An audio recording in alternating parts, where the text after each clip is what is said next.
Hello friends, आज हम लोग एक न्यू टॉपिक के बारे में पढ़ने वाले हैं जो कि हमारा है प्रॉपर्टीज ऑफ आयोनिक कंपाउंड। ठीक है, चलिए सबसे पहले कि हम जानते हैं कि आयोनिक कंपाउंड क्या है। वह कंपाउंड जो कि इलेक्ट्रॉन को ट्रांसफर करके बनता है वो हमारा आयोनिक कंपाउंड होता है। आगे इसके प्रॉपर्टीज के बारे में जानते हैं तो बहुत सारे तीन या चार प्रॉपर्टीज है। सबसे पहले अगर देखें तो पहला होता है फिजिकल नेचर,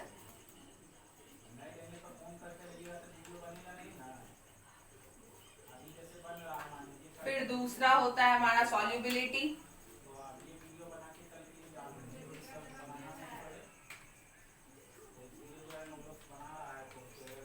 आगे फिर होता है हमारा क्या, melting point and boiling point,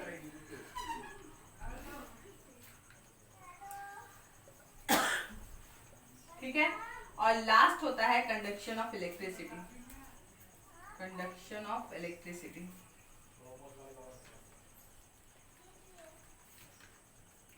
ठीक है। चलिए तो चार हमारा क्या है प्रॉपर्टीज है आयोनिक कंपाउंड का। सबसे पहला हमारा फिजिकल नेचर है, यानी फिजिकली वो कैसा होता है। फिर सॉल्युबिलिटी है, किस किस चीजों में हमारा वो मिल सकता है। और फिर मेल्टिंग, एमपी यहाँ पे लिखा गया है, एमपी है हमारा मेल्टिंग पॉइंट और बीपी हमारा बॉइलिंग पॉइंट है, और लास्ट में है कंडक्शन ऑफ इलेक्ट्रिसिटी। ठीक है, चलिए एक एक करके सबके बारे में जान लेते हैं। सबसे पहला फिजिकल नेचर के बारे में हम जानेंगे। फिजिकल नेचर के बारे में अगर जानते हैं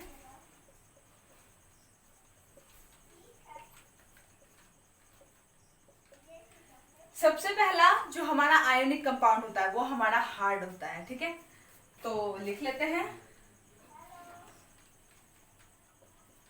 आयोनिक कंपाउंड्स आर हार्ड। ठीक है, अब हार्ड ये क्यों होता है, क्योंकि दो इलेक्ट्रॉन, दो एलिमेंट के बीच में जो फोर्स होता है वो ज्यादा है, स्ट्रांग होता है, इसके कारण ये क्या होता है, हार्ड होता है। ठीक है, आगे फिर उस दोनों के बीच का अगर बॉन्ड देखे तो वो बहुत ज्यादा स्ट्रांग होता है, जिसको कि तोड़ना बहुत ज्यादा मुश्किल होता है, इसलिए वे हार्ड होते हैं, कठोर होते हैं। आगे फिर अगर देखते हैं तो ये क्या होता है, ब्रिटल होता है। ब्रिटल का मतलब है कि अगर हम इसे किसी भी चीज से बीट करते हैं, ठीक है, अगर किसी चीजों से ठोकते हैं तो ये क्या होता है, टूट जाता है। ठीक है, आगे फिर हम दूसरे टॉपिक के बारे में जानते हैं। हमारा क्या है, सॉल्युबिलिटी।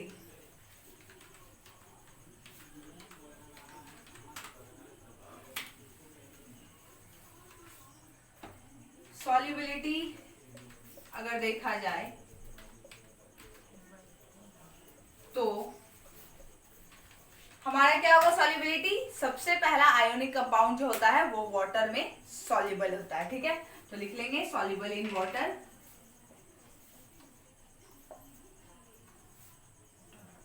ठीक है, आगे फिर देखते हैं तो इनसॉल्युबल होता है किन चीजों में, insoluble in kerosene, oil, aqueous solution, ये सभी चीजों में। ठीक है, यानी कि क्या होता है, हमारा जो आयोनिक कंपाउंड होता है वो वाटर में इजीली सॉल्युबल हो जाता है, लेकिन अदर कोई लिक्विड में अगर लेते हैं तो वो इजीली सॉल्युबल नहीं होता है। ठीक है, चलिए आगे फिर नेक्स्ट टॉपिक हमारा क्या है, मेल्टिंग पॉइंट और बॉइलिंग पॉइंट। ठीक है, मेल्टिंग पॉइंट और बॉइलिंग पॉइंट के बारे में जानते हैं तो सबसे पहले ये दोनों क्या होता है, हाई होता है, यानी कि किसी भी आयोनिक कंपाउंड का जो मेल्टिंग पॉइंट होता है वो ये क्या होता है, हार्ड होता है। ठीक है, सॉरी हाई होता है, सबसे ज्यादा होता है।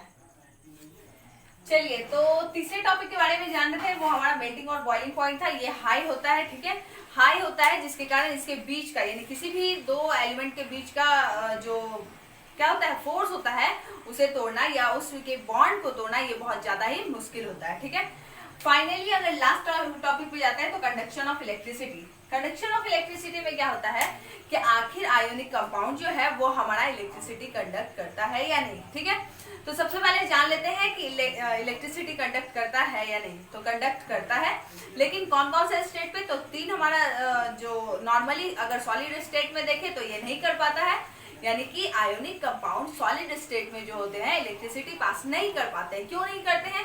क्योंकि इनका जो स्ट्रक्चर रिजिड स्ट्रक्चर होता है उसमें फ्रीली तरीके से जो इलेक्ट्रॉन होते हैं वो मूव नहीं कर पाते हैं, इसलिए ये क्या होते हैं, उसमें इलेक्ट्रिसिटी ट्रांसफर मतलब पास नहीं कर पाते हैं। ठीक है, आगे फिर क्या है, दूसरा अगर देखा जाए तो ये मोल्टेन स्टेट में और एक्वस सॉल्यूशन में, इन दोनों में इलेक्ट्रिसिटी क्या होते हैं, अपने इलेक्ट्रिसिटी को पास कर सकते हैं। क्यों करते हैं? क्योंकि आसानी से उनका जो आयंस होता है वो फ्रीली मूव कर सकता है। और क्या होता है आगे अगर जानते हैं तो हमारा जो आयंस होता है चाहे वो पॉजिटिव हो निगेटिव है, अगर पॉजिटिव होता है वाटर में ये अगर सॉल्युबल हो रहा है तो पॉजिटिव वाला है तो वो क्या होता है निगेटिव वाले यानी अपोजिट चार्ज वाले इलेक्ट्रोड पे की तरफ ट्रांसफर हो जाता है, यानी उस डायरेक्शन में मूव कर जाता है और फाइनली वो इलेक्ट्रिसिटी कंडक्ट करता है। यानी कि अगर जानते हैं तो does not conduct electricity in solid because of rigid structure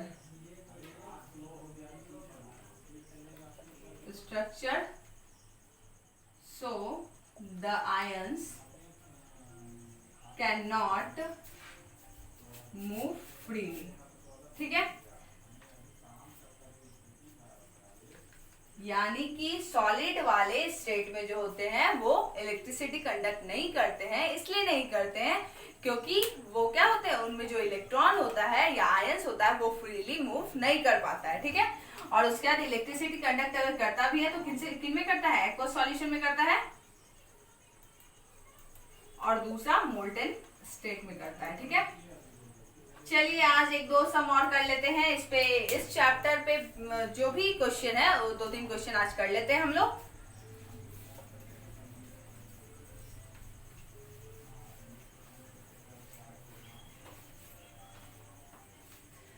चलिए तो क्वेश्चन लेते हैं, why is sodium kept immersed in kerosene oil. Why is sodium kept immersed in kerosene oil।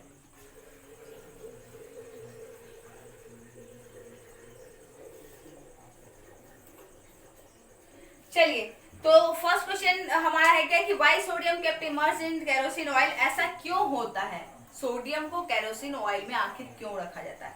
तो वो हाईली रिएक्टिव मेटल होता है, इसलिए हम उसे क्या नॉर्मली फ्री स्टेट में नहीं रख सकते हैं, फ्री कंटेनर में नहीं रख सकते हैं, उसे केरोसिन में रखना जरूरी होता है। ठीक है, तो इसका सबसे इंपॉर्टेंट रीजन जो है यही है कि because sodium react fastly in normal state। ठीक है, चलिए अब दूसरा क्वेश्चन देख लेते हैं। दूसरा क्वेश्चन है हमारा क्या, explain the meaning of malleable and ductile. ठीक है, मेलिएबल और डक्टाइल हमारा क्या होता है वो देख लेते हैं। मेलिएबल और डक्टाइल, चलिए ये दोनों क्या होते हैं, प्रॉपर्टीज होते हैं। ठीक है, मेलिएबल में क्या होता है हमारा, मेलिएबल में किसी भी मेटल को हम बीट करके आसानी से कोई भी वायर में चेंज कर सकते हैं। ठीक है, this is a property in which metal can beaten in या get in a wire and ductile एक ऐसा प्रॉपर्टीज होता है जिसमें कि हम उसे थिन शीट में बीट करके तैयार कर सकते हैं। यानी कि एग्जांपल में अगर लिया जाए तो एल्यूमिनियम फॉइल, उसको हम क्या नॉर्मली किसी भी फूड को स्टोर करने में या फूड को रैप करने के लिए यूज करते हैं। आगे वायर में अगर लिया जाए तो कॉपर का यूज करते हैं हम वायर में। ठीक है, चलिए आगे देखते हैं नेक्स्ट क्वेश्चन।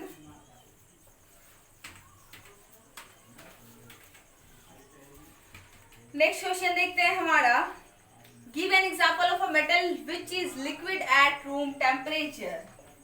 यानी कि एक एग्जांपल देना है मेटल का जो कि क्या होता है हमारा, लिक्विड होता है रूम टेम्परेचर पे।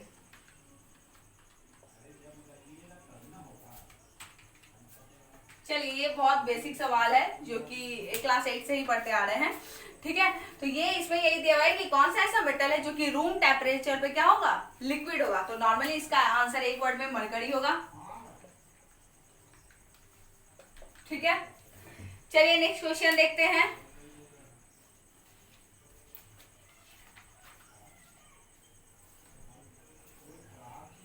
Next question, name two metal which are found natural in the free state. यानी कि दो मेटल का नाम बताना है जो कि हमारा क्या होता है, फ्री स्टेट में पाया जाता है, ठीक है।